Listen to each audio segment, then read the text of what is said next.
it's Stephanie Day, the writer and director of An Athlete Wrestling a Python.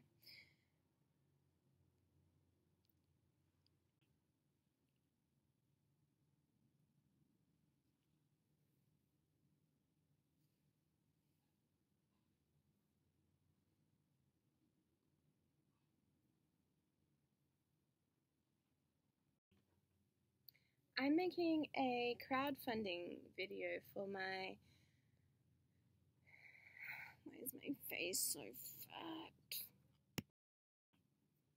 I'm totally happy and well adjusted, and I have really come to terms with who I am as an artist and a creator, and I have no problems with how I look on camera or how my voice sounds. And so doing a video like this is really, I'm not even aware that I'm making a video. It's totally natural for me to make a crowdfunding video and ask you to donate to my film, which has also been a totally natural process.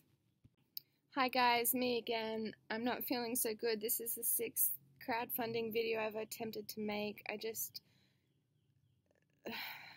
My friends are going to like this series, but I really need to appeal to the richer people out there. Where are you? I only have a bra on, so, just send me an email. Can you say philanthropy?